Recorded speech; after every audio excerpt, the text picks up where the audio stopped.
โอ้ยฮอดเฮ้ยหอดอะไรเฮ้ยเย็นดิ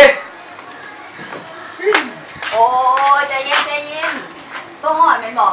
เขามีวิธีคลายหอนมาบอก แม่ เชื่อบอกเฮ็ดตัวนี้ฮะเย็บไปหอนซาน้ำเลยโอ้สิ่งนั้นก็คือปลูกต้นไม้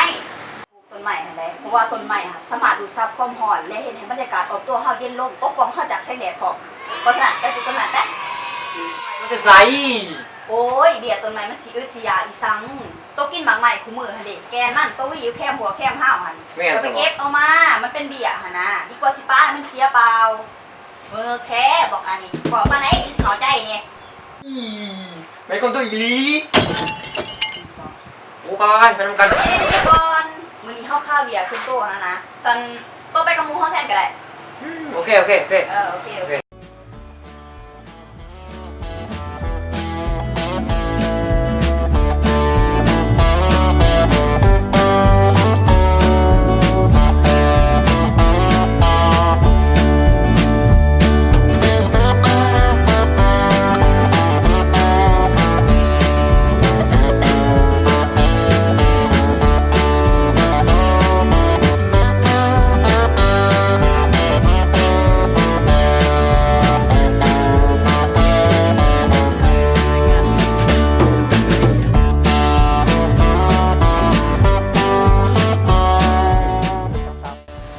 ตอนนี้เนาะเขาจากอะไรเนาะต้นใหม่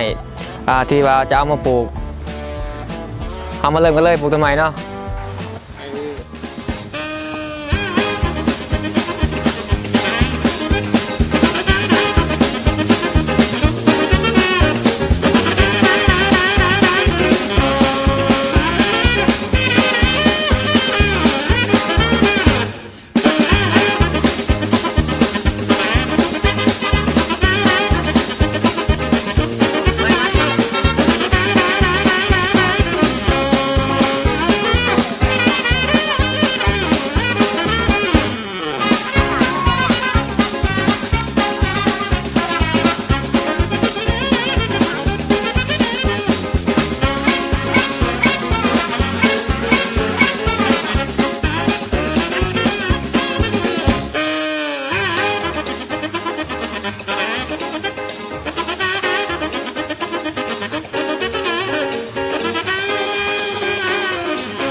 เฮ้ยเป็นจังได้เชียวมาปลูกต้นใหม่มื้อนี้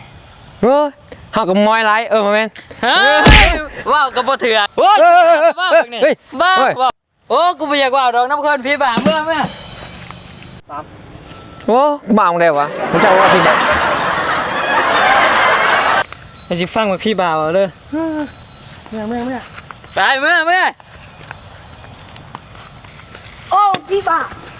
โอ้เอาสมอเด็กหน่อยสุนี่บอกมาลูกไฟบ้าแม่มาซ้อนนี่มา อ้าวเป็นจังได้โตปลูกต้นไม้มื้อนี้เห็นบ่เฮาปลูกปั๊บธรรมชาติเย็นลงกว่าเก่า อ้าวใส่ว่าต้นข้าวเบียกต้นขึ้นมาเฮาได้ โอ้ยเฮาอุตส่าห์สละเวลาเฮาหัวเรื่องนี้มันมีสาระกว่าเรื่องที่เฮาเฮ็ดอีก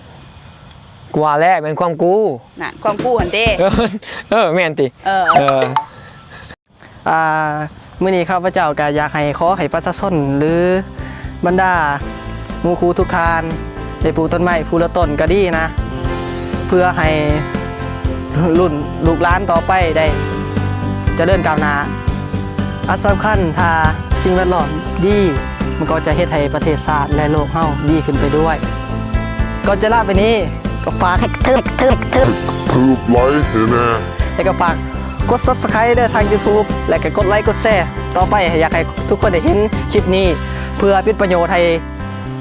ทุกคนได้เบิ่ง